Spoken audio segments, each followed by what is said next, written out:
এই ভিডিওটা হচ্ছে ফজর নামাজ পড়ার পরে বাহিরে একদম শান্তিময় বাতাস আর পাখির কোলাহলের মাঝের ভিডিও। ফজর নামাজের পরে যে শান্তশিষ্ট বাতাসটা, এটা নাকি শুধু যারা ফজর নামাজ পড়ে তারাই পায়। আর এই বাতাসটা নাকি বেহেশতি বাতাস। কতটা শান্তি এই বাতাসটায়, মানে যে না পেয়েছে তাকে বোঝানো যাবে না।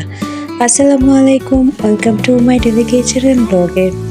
আমি সকাল থেকেই আজকে ভিডিওটা শুরু করেছি। আমি থালা বাসন সবগুলো ধুয়ে নেওয়ার পরে বেসিনটা প্রচণ্ড ময়লা হয়ে গিয়েছে, তাই ভালোভাবে ওয়াশ করে নিলাম।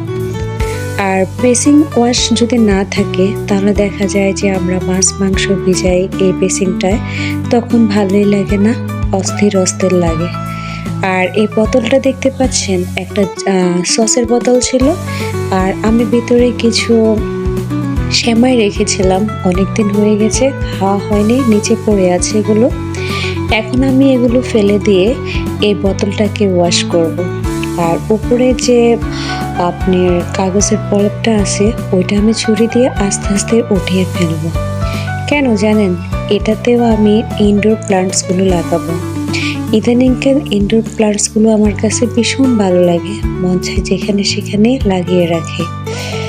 আর এটা বোতলগুলোতে যদি মানে ইনডোর প্লান্ট গাছগুলো লাগানো হয়, আমার কাছে দেখতে ভীষণ ভালো লাগে। একটা 1000 টাকা দামি টব থেকে একদমই খারাপ না। এই যে বেসিংয়ের সামনে, আমার আরেকটা বেসিংয়ের সামনে আমি এই টবটা রেখে দিয়েছি। মোবাইলের মাধ্যমে কতটুকু, ভিডিওর মাধ্যমে কতটুকু দেখাতে পেরেছি জানি না, কিন্তু অসম্ভব সুন্দর লাগে বাস্তবে। তারপরে আমি টবটা ড্রেসিং টেবিলের সামনে রেখে এসে এই র্যাকটা ধোয়ার জন্য সম্পূর্ণ খুলে রেখেছি। আমার হেল্পিং হ্যান্ড আপু আসলে যেন সুন্দরভাবে ধুয়ে নিতে পারে। রমজান মাস, এই রমজান মাসে যদি আমরা টুকিটাকি একটু কাজ এগিয়ে রাখি, দেখা যায় যে যারা হেল্পিং হ্যান্ড বা বাসা বাড়িতে কাজ করে তাদেরও একটু শান্তি হয়। কারণ তারাও তো দেখা যায় যে রোজা রাখে, নামাজ কালাম পড়ে, তাদেরও অনেক পরিশ্রম হয়। অনেকে এই টাইপের জিনিসগুলো বোঝে না, রোজার মাসেও পারে না যে হেল্পিং হ্যান্ডগুলো দিয়ে সব কাজ করিয়ে নেয়। কিন্তু আমার কাছে এই জিনিসটা ভীষণ খারাপ লাগে, তাই আপু কাজ করার পরে দিয়েও আমি অনেক কাজে আপুর জন্য গুছিয়ে রাখি, ভীষণ খুশি। আর আমার মতে যাদের যাদের হেল্পিং হ্যান্ড আছে, যারা অনেকেই আছে যে অনেক সাহায্য করে, আর যারা করে না প্লিজ তারা একটু তাদের প্রতি সহানুভূতিশীল হয়েন। আপুর একটা ধুয়ে নেওয়ার পরে আমি এটাকে আবার ফিটিং করে সুন্দরভাবে আমার মানে পাখের ঘরে যে বেস্ট জিনিসগুলো, যেগুলো ছাড়া আমার সংসারে চলে না, সেগুলো সাজিয়ে নিলাম। আর এই ছোট ছোট বয়ামগুলা বা জারগুলা যদি আমি দেখা যায় তাকের উপরেও রাখি, প্রতিদিনই ঠাস ঠাস করে পড়তে থাকে, যেটাই নিই সেটাই, তাই এখানে আমি রেখে দিই। আর এখানে কিছু প্যাকেট ছিল বিভিন্ন কিছু রান্না করার জন্য, সেগুলো সাজিয়ে নিলাম সুন্দর করে। যে কোনো কিছু সাজালে অসম্ভব সুন্দর লাগে, তাই না? র্যাকটা একটু আগে অনেক ময়লা হয়ে গিয়েছিল, আর এখন কতটা ভালো লাগছে। এটা আমি সবসময় তাকের নিচে রাখি। পরে চলে আসলাম আমার নিত্যদিনের যে কাজগুলো, মানে ইফতারি তৈরি করার জন্য যে কাজগুলো রেডি করে রাখা লাগে ওগুলো করার জন্য। আমি আজকে ডিম আলুর চপ বানাবো। এখানে ডিমটাকে আমি একটু কর্নফ্লাওয়ার দিয়ে রাখলাম, তাহলে যখন আলু চপগুলো ভিজানো হবে আর ভাজি করা হবে, অনেকক্ষণ থাকলেও মুচমুচে থেকে যাবে। আর এখানে আমি বেগুনগুলো লবণ দিয়ে পানি দিয়ে ভিজিয়ে রেখেছি। বেগুনের চপ বানানোর জন্য বেগুন ধুয়ে ভালোভাবে নিয়ে তারপরে এটাকে আমি অনেকক্ষণ রেখে একটু শুকিয়ে নিই। আর বেগুনটা যখন ড্রাই হয় তখন কিন্তু চপটা খুব ভালো হয়। এখানে আমি আজকে যা যা রান্না করব তা ভিজিয়ে রেখেছি। একটা হাঁস, কিছু ট্যাংরা মাছ আর অল্প একটু মুরগি।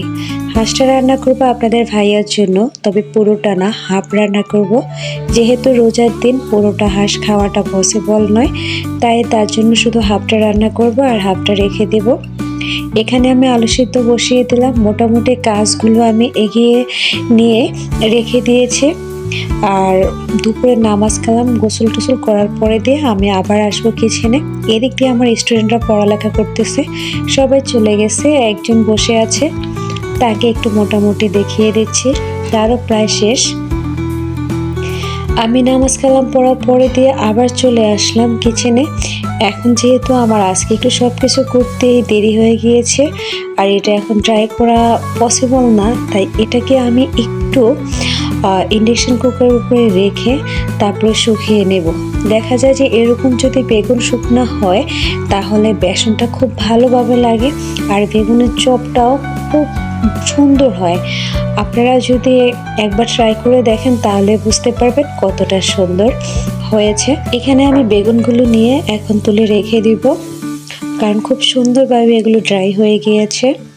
আর আজকে আমি যে আলুর চপটা বানাবো ডিমে চুবিয়ে, সেটা আমি শিখেছি হোম মেকার মুন্না আপু থেকে।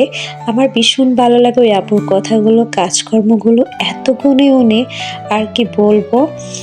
আর সেটা আমি একটু পরে আপনাদের সাথে শেয়ার করতেছি। এখানে আমি এখন পেঁয়াজের ডালগুলো বেটে অর্ধেকটা রেখে দিয়েছি প্রায় 3 দিনের জন্য, আর কিছুটা আমি নিয়েছি আজকের জন্য।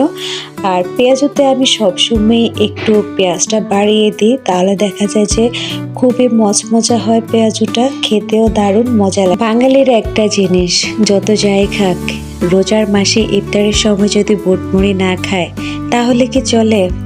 2 দিন বুটমুড়ি খাইনি, মনে হয় যে কি যে খাইনি। তাই আজকে খুব ভালোভাবে বুটমুড়ি বানাবো। এই টেস্টেও সব কিছু রেডি করে ফেলেছি, শুধু এখন ভাজি করার পালা। এখান দিয়ে আমার আপুটা সুন্দরভাবে হাঁসটাকে পুড়িয়ে নিচ্ছে। আর হাঁস যদি না পোড়ানো হয় তাহলে কিন্তু খেতে তেমন একটা ভালো লাগে না। হাঁস সবসময় রান্না করার আগে ভালোভাবে পুড়িয়ে নিতে হয়। গ্রামে তো আমরা পাতা দিয়ে খুব সুন্দরভাবে পুড়িয়ে নিতাম, কিন্তু শহরে আর কি করব। এখানে আমি মুরগিটা মেয়েদের জন্য কোরমা তৈরি করব, তাই ম্যারিনেট করে নিলাম। আর মুরগিটা খুবই সামান্য রোজার দিন, আর আমার ছোট ছোট বাচ্চাগুলো রোজার আগে যতটুকু তারা খেতে পারবে ততটুকুই নিয়েছি।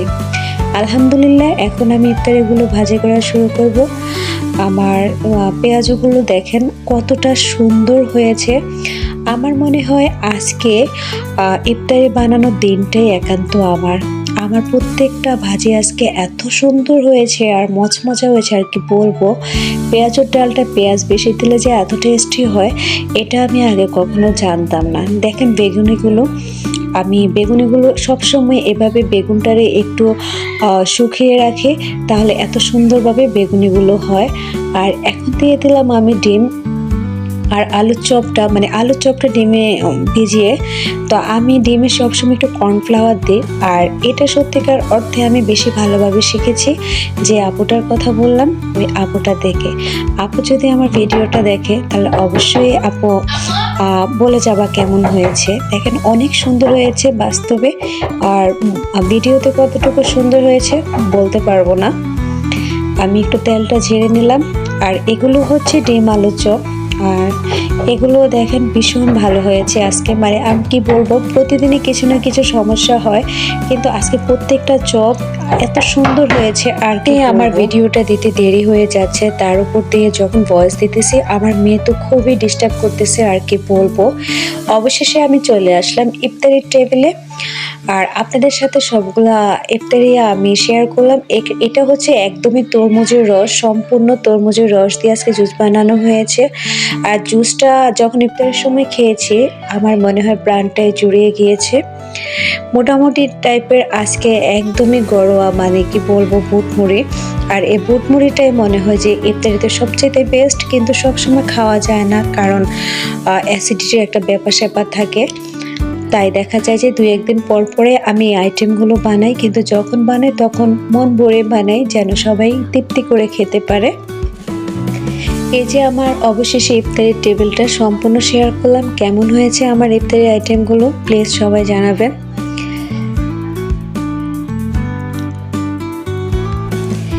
আজকে আমার রান্নাবান্নাটাও মোটামুটি দেরি হয়ে গিয়েছে। প্রতিদিনে দেখা যায় যে আছরের আগে আমার রান্নাবান্না সব কিছু হয়ে যায়, একদম সেহরির রান্না পর্যন্ত, কিন্তু আজকে কেন জানি আমি মিলাতেই পারিনি কোনো কিছু। আজকে আমার রান্না করতে প্রায় এশারের পর হয়ে গিয়েছে। পাকের ঘরটাও অনেক বেশি নোংরা হয়ে গিয়েছিল, কারণ আমি আজকে ইফতারি বানানোর পরে পাকের ঘরটা মুছে নিতে পারিনি। পরে রান্নাবান্না শেষে আমি সম্পূর্ণ পাকের ঘরটা খুব ভালোভাবে ক্লিন করে তারপরে চুলাগুলো একটু ক্লিন করে নিলাম, কারণ এখানে যেহেতু আপু হাঁস পড়েছে এবং অন্যান্য রান্না হয়েছে, একদমই চুলাটা তেল চিটচিটে হয়ে গিয়েছিল। আর আমার এমনিতে একটা অভ্যেস, রান্নাবান্না শেষে পাকের ঘরটা সম্পূর্ণ ক্লিন করে নিব। আমার মনে হয় যে দেখতেও শান্তি লাগে, মনেও শান্তি লাগে। নারীদের আর সত্যি বলতে কি এই একটা জীবন, তার পাকের ঘরটা সুন্দর থাকতে হবে, ঘরটা সুন্দর থাকতে হবে, সংসারটা সুন্দর থাকতে হবে। এগুলো ভাবতে ভাবতে একটা নারীর পুরোটা জীবন যে কখন শেষ হয়ে যায় নারী নিজেও বোঝে না। চুলাটা আমার সম্পূর্ণ পরিষ্কার করা শেষ, শুধু চুলা না পাকের ঘরটাই। এখন আমি আমার রান্নাগুলো রাত এবং সেহরির জন্য যেগুলো করেছি আপনাদের সাথে একটু শেয়ার করলাম। ওখানে মুরগির কোরমা করলাম, এখানে ট্যাংরা মাছ দিয়ে পালং শাক, তারপরে এখানে টমেটোর ভর্তা, আর এখানে হচ্ছে হাঁসের মাংস হাফটা রান্না করা। আর এখানে যেহেতু কোরমা করেছে তাই মেয়েদের জন্য একদমই সামান্য করে একটু খিচুড়ি রান্না করলাম। এই যে খিচুড়িটা। আর আমার ভাইয়ের রোজার দিনে এসব কিছুই চলে না, তাই আমি গরিবের জন্য করেছি একটু ভর্তা আর পালং শাকটা, এটা দিয়ে আমার খাওয়া দাওয়া হবে। তো কেমন লাগলো আজকে আমার ব্লগ ভিডিওটা সবাই অবশ্যই জানাবেন। আসসালামু আলাইকুম।